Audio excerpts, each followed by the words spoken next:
नमस्कार, मैं दीपक शर्मा और मेरे यूट्यूब मंच पर आपका स्वागत। दोस्तों, आपकी राजनीतिक विचारधारा जो भी हो, जो भी पॉलिटिकल आइडियोलॉजी आपकी हो और जो भी नेता आपके पसंदीदा हो, लेकिन मैं आज चाहूँगा कि आप जरा इस नेता के प्रोफाइल पर, इस आदमी के प्रोफाइल पर ज़रा सा गौर करिए और फिर आगे बात करते हैं। अब इनकी जो उम्र है वो 84 साल, 84 ईयर्स ओल्ड। जी हाँ, अगले महीने 84 साल कंप्लीट कर लेंगे और ये साहब कैंसर जैसी जानलेवा बीमारी से बहुत सीरियसली पीड़ित हैं, उससे संघर्ष कर रहे हैं, कैंसर से लड़ रहे हैं। इनकी जो पार्टी थी एनसीपी, उसको छीन लिया गया है। इनका जो चुनाव चिन्ह था घड़ी, उसको छीन लिया गया है। मोदी जी ने और शाह साहब ने इनको मुकदमों में फंसा दिया है, मुकदमे में फंसा दिया है। और जिस भतीजे को बेटे की तरह आगे बढ़ाया सियासत में, बेटे से ज़्यादा प्यार दिया, उसी भतीजे ने इनकी पीठ पर छुरी भोंक दी है। इनका नाम शरद पवार है, कई बार के मुख्यमंत्री रहे हैं। सवाल इस बात का है कि जिस उम्र में 84 ईयर्स ओल्ड, जिस उम्र में और जिस हालात में शरद पवार आज जी रहे हैं, उस उम्र में, जी हां, बहुत जिम्मेदारी से कह रहा हूं, उस उम्र में कोई और होता, कोई दूसरा होता, कैंसर से पीड़ित होता, 84 साल की उम्र होती और सब कुछ छिन चुका होता। दोस्तों, वो आदमी चारपाई से न उठ पाता, वो आदमी 2 मिनट के लिए अपने पांव पे खड़ा नहीं हो पाता। लेकिन शरद पवार इस उम्र में, इस हालात में और इस बीमारी के साथ वो ना सिर्फ खड़े हैं, अपने पांव पे वो चल रहे हैं, बल्कि मैं कहूंगा कि इस देश के सबसे अमीर राज्य की राजनीति को नए सिरे से परिभाषित कर रहे हैं। एक नई दिशा की तरफ यह आदमी उस राजनीति को ले जा रहा है। शरद पवार, आपको पसंद हो ना हो, लेकिन इसके संघर्ष को आप अनदेखा नहीं कर सकते। शरद पवार, अब ये वही शरद पवार हैं जिन्होंने इस हालात और इस उम्र में उद्धव ठाकरे का हाथ राहुल गांधी के हाथ में डाल दिया और एक नया समीकरण बनाया, महाविकास अघाड़ी। और मोदी जी और शाह साहब, इनकी राजनीति को कहीं झटका लगा, 440 वोल्ट का करंट लगा, तो महाराष्ट्र में सबसे तगड़ा करंट लगा।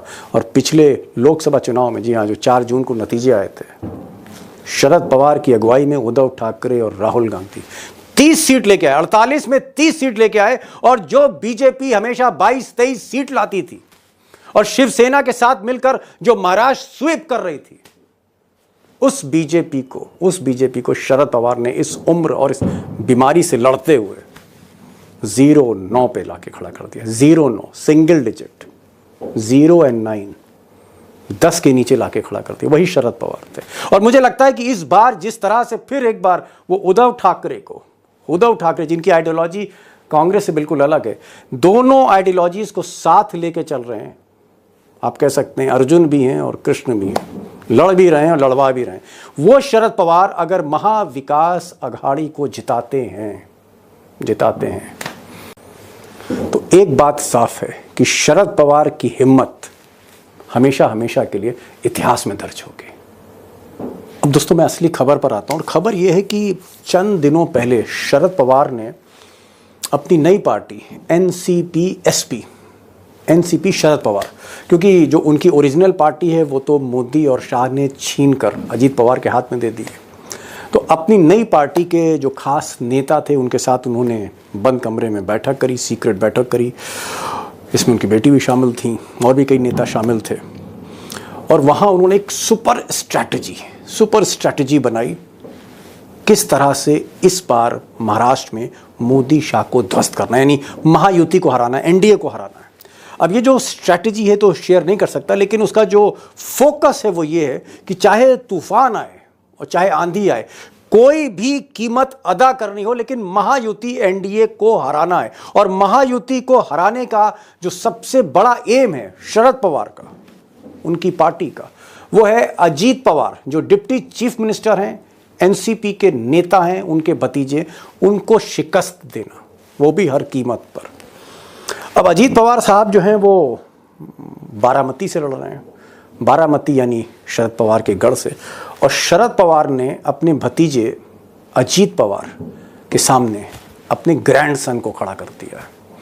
आप कह सकते हैं कि अजीत पवार का भतीजा योगेंद्र पवार उनके खिलाफ लड़ रहा है, और हालत इतनी पतली है अजीत पवार की कि जो नेता हेलीकॉप्टर से उतरता नहीं था वो आज गली गली जा रहा है। लेकिन सबसे पहले मैं इस पर आता हूं कि वो जो सुपर स्ट्रैटेजी की बात कर रहा था, उसके 5 पॉइंट्स क्या हैं? व्हाट आर द 5 पॉइंट्स जो फोकस शरद पवार का है? और ये जो 5 पॉइंट्स हैं यही निर्णायक होने जा रहे हैं इस चुनाव में। अब ये जो उनकी रणनीति है, चाणक्य, असली चाणक्य शरद पवार, उनकी जो रणनीति है उसका पहला पॉइंट मैं आपसे शेयर कर ही चुका हूँ कि बारामती से जो उनके भतीजे अजीत पवार खड़े हैं, जिन्होंने उनके साथ गद्दारी की, उसको हर कीमत पर हराना। ये पहला पॉइंट है जो मैं आपको बता चुका हूँ। और दूसरा पॉइंट ये है कि वो सिर्फ हराना ही नहीं चाहते, हराने के पीछे जो उनका मकसद है कि अजीत पवार की दुकान बंद कर देना, शटर गिरा देना। एनसीपी जो पार्टी उन्होंने हत्याई है, और एक बार जब दुकान बंद हो जाएगी अजीत पवार की, तो जो एनसीपी ओरिजिनल पार्टी है, जो शरद पवार की अपनी पार्टी है, जिसको छीन कर जो है अजीत पवार को दिया था, उस पार्टी को वापस लेना चाह रहे हैं। एनसीपी को वापस लेना चाहते हैं, चुनाव चिन्ह वापस लेना चाहते हैं। पॉइंट नंबर 4, और शरद पवार सिर्फ अपनी पार्टी के लिए लड़ना नहीं चाह रहे, वो उद्धव ठाकरे के लिए भी उतना ही लड़ना चाह रहे, उतना ही सेंसिटिव उद्धव ठाकरे के लिए हैं। उद्धव ठाकरे को भी वो शिवसेना वापस देना चाहते हैं, वो शिवसेना जो उद्धव ठाकरे से लेकर एकनाथ शिंदे को दी गई। तो उद्धव ठाकरे की शिवसेना को भी वापस कराना चाहते हैं, उसके लिए भी उनकी स्ट्रैटेजी है। और पांचवा पॉइंट जो असली मकसद है, रियल मोटिव है शरद पवार का इस उम्र में और इस बीमारी के साथ जो संघर्ष कर रहे हैं, वो चाहते हैं कि 23 नवंबर को जब महाराष्ट्र के नतीजे आए तो मोदी और शाह इनकी जो सरकार है वो महाराष्ट्र से बेदखल कर दी जाए, यानी महाविकास अघाड़ी की सरकार बने, मोदी और शाह की विदाई कर दी जाए, चैप्टर क्लोज कर दिया जाए महाराष्ट्र में मोदी और शाह का। ये उनका अल्टीमेट फोकस है। अब दोस्तों, इस वक्त या यूँ कहूँ आजकल दिवाली का माहौल है महाराष्ट्र में, और दिवाली के बाद 2 और वहाँ पर त्यौहार हैं, एक भाई दूज का त्यौहार है और एक महाराष्ट्र का लोकल त्यौहार है। उसके बाद नामांकन की वापसी है। आप यूँ मान के चलिए कि 5 नवंबर के बाद ये जो चुनाव का सारा माहौल एकदम क्लियरिटी के साथ आपके आंखों के सामने होगा, और तब मैं इस पोजीशन में होऊंगा कि आपको ये बता सकूं कि महाराष्ट्र कौन जीतने जा रहा है। लेकिन फिर भी आज मैं 2 सवाल अपने एक्सपर्ट से करने जा रहा हूँ, और मैं चाहूँगा उन पर आप ज़रूर गौर करिएगा। पहला सवाल मेरा ये है कि शरद पवार कितने इंपॉर्टेंट फैक्टर होने जा रहे हैं महाराष्ट्र में?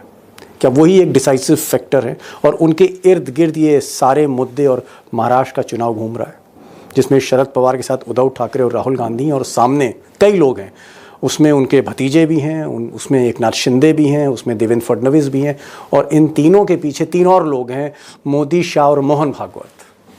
ये जंग है, इसमें शरद पवार कितनी अहम कड़ी? तो एक तो ये सवाल है, और दूसरा सवाल बहुत ऑब्वियस है कि अजीत पवार का क्या होने जा रहा है, अजीत पवार का क्या होने जा रहा है। और अगर अजीत पवार की दुकान बंद होने जा रही है तो आज की तारीख में नामांकन से पहले, वापसी से पहले, क्या एज महाविकास अघाड़ी को है? क्या महाविकास अघाड़ी यानी इंडिया अलायंस आगे चल रही है, या फिर बीजेपी साथ साथ चल रही है, कांटे की टक्कर है, या कुछ हरियाणा जैसे होने जा रहा है? इंपॉर्टेंट है। 2 खास मेहमान हैं। सुधीर सूर्यवंशी साहब से मैंने कहा कि भाई भले ही आज दिवाली है लेकिन आप आइए ज़रूर, आप तो वो सहमत हैं, और वो आज लाइव जुड़ रहे हैं मुंबई से लाइव जुड़ेंगे, और उमाकांत लखेड़ा साहब वो दिल्ली से लाइव जुड़ेंगे।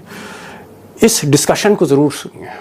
सिर्फ शरद पवार की बात नहीं है, बात महाराष्ट्र की है कि महाराष्ट्र में होने क्या जा रहा है।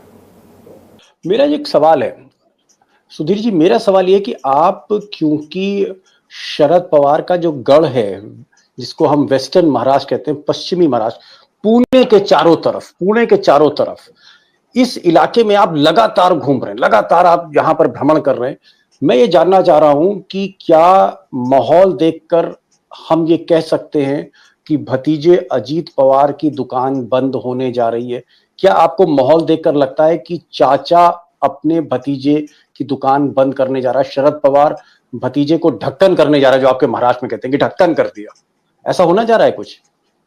देखो, अभी उनकी अजीत पवार की दुकान बंद होगी नहीं होगी 23 तारीख को पता चलेगा, लेकिन जिस तरीके से शरद पवार ने अपनी बातें, अपना मन एक ठान लिया है, और जिस तरह से वो एट द एज ऑफ 84 वो ट्रैवल कर रहे हैं, लोगों को मिल रहे, एक बिठा रहे, वो एक पहले ऐसे इंसान है दीपक जी, उनकी उम्र ज्यादा होने के 84 साल। उनकी 84 साल होने के बावजूद उनकी चाहत है वो युवा में ज्यादा है। वो ऐसा कोई सेक्शन नहीं उनमें उनकी चाहत नहीं है। बाकी अजित पवार एकदम उनके सामने येंगे, लेकिन उनमें युवा में ऐसे इतनी पेट नहीं है, तो शरद पवार की है। तो मुझे लगता है कि वही राजनीति, मतलब आप कह रहे हैं कि शरद पवार हिंदुस्तान के इकलौते ऐसे बुजुर्ग नेता हैं कि 84 साल की उम्र में वो यूथ आइकॉन है, यूथ उन पर मरता मिटता है, ये कह रहे हैं आप? बिल्कुल। महाराष्ट्र को जो यूथ है, पर्टिकुलर वेस्टर्न महाराष्ट्र और महाराष्ट्र का, वो चाहता है कि जो शाहू फुले अंबेडकर की विचारधारा को मिटाने के लिए भारतीय जनता पार्टी और आरएसएस ने पूरा दम लगा दिया था, वो विचारधारा को वापस लाने में, विचारधारा के साथ लड़ने में शरद पवार अपनी उम्र और अपनी बीमारी का मेरे ख्याल से पीछे छोड़ के वो लड़ाई लड़ रहे थे। उनके साथ में हमने ज्वाइन होना चाहिए। इसलिए जहां तो बता दीजिए अजीत पवार का क्या होने जा रहा है, भतीजे का ही बता ही दीजिए, खुलकर बोल दीजिए, आज देखा जाएगा।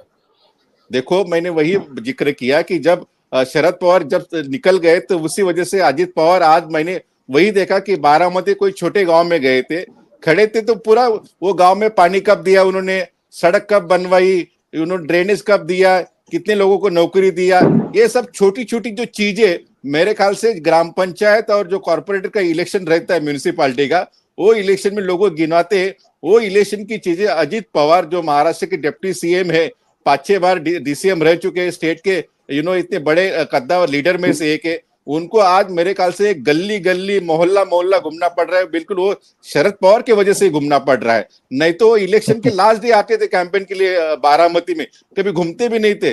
लास्ट टाइम 90,000 का लीड मिला था, लेकिन आज पहली बार इलेक्शन होने शुरू होने से एक एक गली और चप्पा चप्पा घूम रहे। तो इसका मतलब क्लियर है कि किस तरह से महाराष्ट्र का इलेक्शन जा रहा है। आपने कहा कि बारामती जहां से अजीत पवार लड़ रहे हैं, पिछली बार अजीत पवार ने अपनी पत्नी को वहां से लड़ाया था और शरद पवार ने अपनी बेटी को लड़ा दिया, और Ajit Pawar deputy chief minister की पत्नी को हरा दिया और बुरी तरह से हराया। ये नहीं कि 20,000 30,000 से, 1.5 लाख वोट से ज्यादा से हराया, इफ आई एम राइट।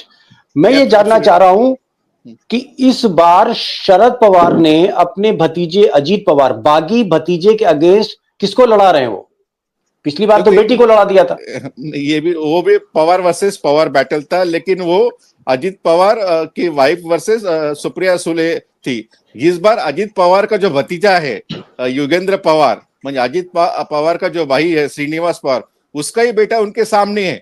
अभी ये दूसरी चाचा भतीजा की लड़ाई बारामती में देखने को मिल रही है। मतलब शरद पवार चाचा की लड़ाई अजीत पवार भतीजे से है, और अजीत पवार की लड़ाई भी उन्होंने भतीजे से कर दी, मतलब अपने पोते को उतार दिया है भतीजे के आगे।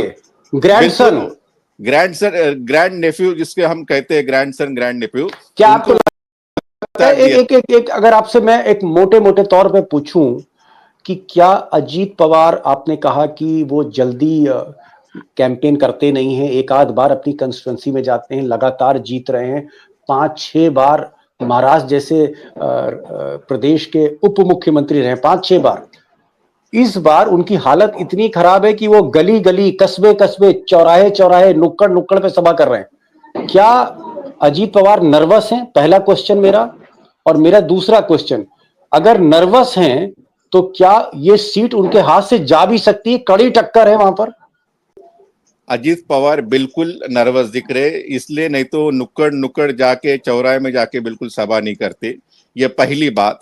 और ये भी कर रहे कि लास्ट टाइम में बहुत लोगों ने उनके बीबी के अगेंस्ट में वोटिंग किया है, लेकिन जो हुआ, जैसे हम कहते हैं लेट बायगन बी बायगन, भूल जाइए और मेरे साथ आइए। तो लेकिन शरद पवार याद दिला रहे कि ये जो बारामती का जो असली जो नेता है वो मैं ही हूं। और सबसे दिलचस्प बात मैं आपको कहना चाहता हूँ, मैं अभी कुछ घंटे पहले बारामती के आदमी से एक बात कर रहा था, अपना मेरे साथ दोस्त था, पढ़ाई साथ में की थी, उनसे ऐसे ही चेक करा था। तो उन्होंने कहा, सुधीर, जब हम अजीत पवार उनके साथ में, उनकी बीबी के साथ में घूमते हैं, लेकिन जब वोटिंग आने का टाइम आता है, जब हम पोलिंग बूथ में जाते हैं, तो हमको वहां पे शरद पवार दिखाई पड़ता है। ओह ओह, मतलब अजीत पवार के साथ जो लोग हैं वो कह रहे हैं कि भले ही अजीत पवार चुनाव में दिखे, कैंपेन में दिखे, लेकिन जब वोट करने आदमी जाता है तो कहीं ना कहीं अजीत पवार गायब हो जाते हैं